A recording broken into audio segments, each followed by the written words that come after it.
आज महायुतीच्या राज्य समन्वय समितीची बैठक या ठिकाणी संपन्न झाली। नेहमीप्रमाणे सर्व सन्मान्य सदस्य या ठिकाणी उपस्थित होते। राष्ट्रवादी काँग्रेस पक्षाचे प्रदेशाध्यक्ष माननीय तटकरे साहेब यांना थोडासा दिल्लीतून प्रवासात निघायला उशीर झाला विमानामुळे, त्यामुळे त्याला लेट झाल्यामुळे मुश्रीफ साहेबांना त्यांनी फोनवरून सूचना दिल्या, त्याप्रमाणे ही बैठकीमध्ये चर्चा केली। 2-3 महत्त्वाचे विषय। अधिवेशन सुरू आहे। महायुतीच्या तिन्ही पक्षातल्या आमदारांचा आणि माननीय मित्र पक्षाच्या आमदारांचा समन्वय हा सभागृहामध्ये आणि सभागृहाच्या बाहेर हा देखील ठेवण्याची चर्चा या ठिकाणी झाली। तसंच महाविकास आघाडीकडून विशेषतः त्रिसूत्री भाषा समितीच्या सूत्रानुसार या ठिकाणी एक फेक नरेटिव्ह या ठिकाणी पसरवण्याचा प्रयत्न त्यांचा या ठिकाणी सुरू आहे। म्हणजे जो निर्णय उद्धव ठाकरे साहेब मुख्यमंत्री असताना ज्या सरकारनं माशेलकर समिती नेमली आणि माशेलकर समिती नेमून त्यांचा आलेला अहवाल तो तसाच्या तसा स्वीकारला मंत्रिमंडळाच्या बैठकीमध्ये। ज्या मंत्रिमंडळाच्या बैठकीमध्ये स्वीकारला त्या मंत्रिमंडळाच्या बैठकीमध्ये उद्धव ठाकरे साहेब मुख्यमंत्री म्हणून त्या बैठकीचं अध्यक्षस्थान स्वीकारत होते आणि आता तेच म्हणतात की आम्हाला हे मान्य नाही। एका बाजूला करायचं आणि दुसऱ्या बाजूला मान्य नाही म्हणायचं। पण आता ठीक आहे, त्यांनी त्यांचं काम केलंय। आता त्यांचा 5 तारखेला मुंबईमध्ये मेळावा आहे। महायुतीकडनं त्यांचा मेळावा झाल्यानंतर आमच्या महायुतीचे वरिष्ठ नेते जे आहेत ते त्यांच्या जे काही ते काय बोलतील मेळाव्यामध्ये त्याला सडेतोड उत्तर हे महायुतीकडनं दिलं जाईल। राज्यामध्ये अजूनही पाऊस सुरू आहे। पेरण्या करण्यासाठी शेतकऱ्याला अवधी मिळालेला नाही, त्यामुळे पेरण्या खूप उशीर झालेल्या आहेत। या परिस्थितीवर सुद्धा राज्य सरकारचं लक्ष आहे। आजच्या महायुतीच्या बैठकीमध्ये हे सुद्धा ठरलं की शेतकऱ्याला संकट काळात मदत करण्यासाठी एकत्रपणानं महायुतीचे सगळे नेते शेतकऱ्याच्या महाराष्ट्रातल्या पाठीशी आहेत। कुठेही शेतकऱ्याला वाऱ्यावर सोडलं जाणार नाही आणि इथून पुढे दर 15 दिवसातनं एकदा महायुतीची समन्वय समितीची बैठक घ्यायची।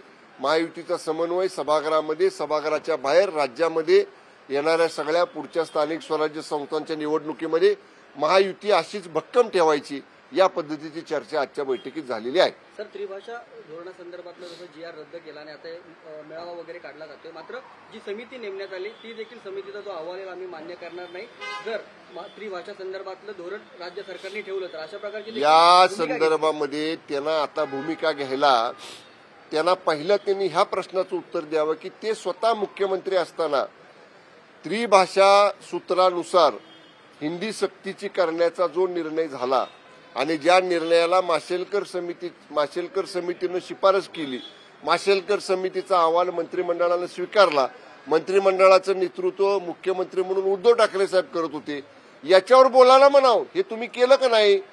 उद्धव ठाकरे साहेब एका इंटरव्ह्यू चॅनलमध्ये काय म्हटले, मुख्यमंत्री असताना असे अनेक अहवाल येतात, आम्ही आले की ते अहवाल बाजूला ठेवतो, बघत सुद्धा नाही। म्हणजे हे उत्तर एवढं आश्चर्यकारक आहे की एका समितीचा सरकारनं नेमलेला अहवाल येतो, तत्कालीन मुख्यमंत्री म्हणतात की तो अहवाल आला, मी घेतला आणि बाजूला ठेवला इथपर्यंत ठीक आहे, तो अहवाल तुम्ही स्वीकारला ना मंत्रिमंडळाच्या बैठकीमध्ये। म्हणजे त्यावेळच्या मंत्रिमंडळाच्या बैठकीत तुम्ही न बघता निर्णय व्हायचे का? तुम्ही न बघता ठराव केले जायचे का? तुम्ही न वाचता अहवाल स्वीकारले जायचे का? त्याचं उत्तर द्या म्हणा अगोदर आता। त्यामुळं ते बोलताना जे बोलले ना ते आता त्यांच्याच अंगलट आलेलं आहे। त्यामुळं या महत्वाच्या विषयाकडे त्यावेळी उद्धव ठाकरे साहेबांनी गांभीर्यानं बघितलं नाही आणि त्याच्यामुळं उलट हा निर्णय नवी समिती करून जुने GR रद्द करायचा निर्णय हा आत्ताच्या महायुतीच्या सरकारने घेतलेला आहे आणि म्हणून त्याच्यासाठी नरेंद्र जाधव साहेबांची समिती नेमलेली आहे। त्या समितीचा अहवाल 3 महिन्यात येणं अपेक्षित आहे। तो अहवाल आल्यानंतर महायुती सरकार या बाबतीतली पुढची भूमिका ठरवेल। ओके, आम्ही अहवाल स्वीकारला मात्र GR नव्हता काढला, GR या सरकारने काढला, त्यामुळे निर्णय आम्ही विचारतो त्या प्रश्नाचं पहिलं उत्तर द्या म्हणावं की तुम्ही डोळे झाकून अहवाल स्वीकारला का? तुम्ही तो अहवाल न वाचता मंत्रिमंडळाने त्याला मान्यता दिली का? याचं पहिलं उत्तर द्यायला म्हणावं। आम्ही GR काढला का नाही काढला हा पुढचा विषय, निर्णय तुम्ही घेतलाय। कॅबिनेटचे मीटिंगचे प्रोसिडिंग्स आमच्याकडे आहेत, हे तुम्ही केलेलं निर्णय, त्याचं उत्तर आधी द्या मला, मग आमच्याकडे बोट दाखवा. मराठी अभ्यास केंद्र दीपक पवार आहे ते असं म्हणताय की जी समिती स्थापन केलेली आहे ती समिती सरकारला जे पाहिजे तसंच अहवाल तयार करेल, त्यामुळे तो अहवाल अरे अहवाल यायच्या आंदोलन देखील यायच्या अगोदर प्रिज्युडाइज माइंडनी एखाद्या समितीच्या बाबतीत वक्तव्य करणं चुकीचं आहे.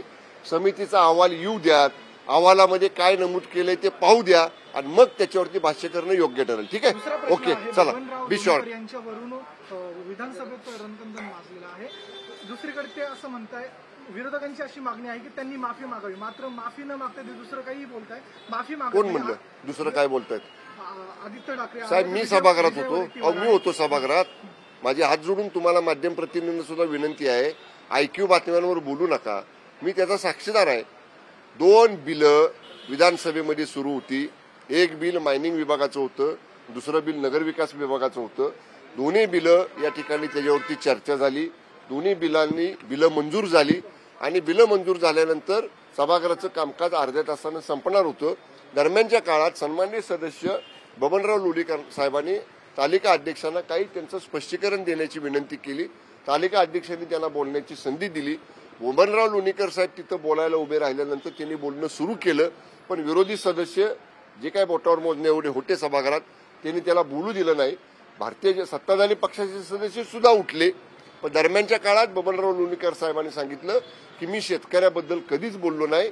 ज्यांनी समाज माध्यमांवर ज्या मुलांनी किंवा ज्या टोळक्यांनी बबनराव लोणीकर साहेबांच्या बद्दल जे काय वक्तव्य केलं होतं त्या 5-6 लोकांच्या बद्दल मी बोललो, पण तरी सुद्धा ते म्हटले असं बोलण्यामुळं शेतकरी वर्गाची जर मनं दुखावली असतील तर मी मनापासून माफी एकदा नाही 100 वेळा मागतो. एवढं स्पष्ट बोललेत, मी ऐकलंय ना.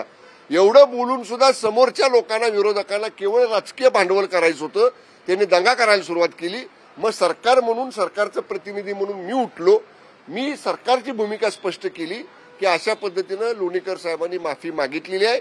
एकदा नाही 100 वेळा माफी मागितलेली आहे. त्यांनी सांगितलं त्याप्रमाणे त्यांचा उद्देश शेतकऱ्याचा अवमान करायचा नाही ते आजही सांगतायत. एवढं स्पष्ट त्याच्यावरती चर्चा झालेली आहे. आदित्य ठाकरेंचं तेच म्हणणं आहे, एक मंत्री बबनराव लोणीकरांचं समर्थन करतोय. समर्थन नाही केलं म्हणजे अजून आता आदित्य ठाकरेंची मला वाटतं दुसरी टर्म आहे ना विधानसभेत. मागची पहिली टर्म आणि ही दुसरी टर्म, म्हणजे 5 वर्ष 5.5 वर्ष विधानसभेत असताना सुद्धा त्याला समोरचा सदस्य काय बोलतोय याचा जर अर्थ समजत नसेल तर माझी त्यांना विनंती आहे, त्यांनी विधानसभेचं प्रोसिडिंग काढावं. विधानसभेचं प्रोसिडिंग काढून विधानसभा अध्यक्षांच्या समोर त्या प्रोसिडिंगचा अर्थ काय आहे, मी काय बोललो, एका बाजूला आदित्य ठाकरे बसतील, एका बाजूला मी बसेन आणि मान्य विधानसभा अध्यक्ष समोर असतील. आमचं दूध का दूध पाणी का पाणी करायची माझी तयारी आहे. मी समर्थन केलं नाही, उलट मी म्हटलं की ते माफी मागतायत.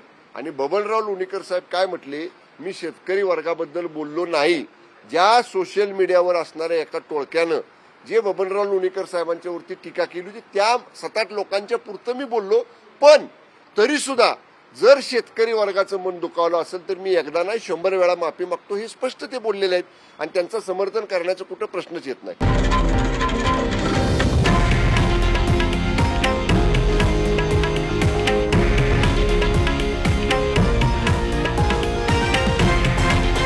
हे आहे देशातील नंबर 1 न्यूज नेटवर्क आणि आपण पाहत आहात TV9 मराठी, एकमेव.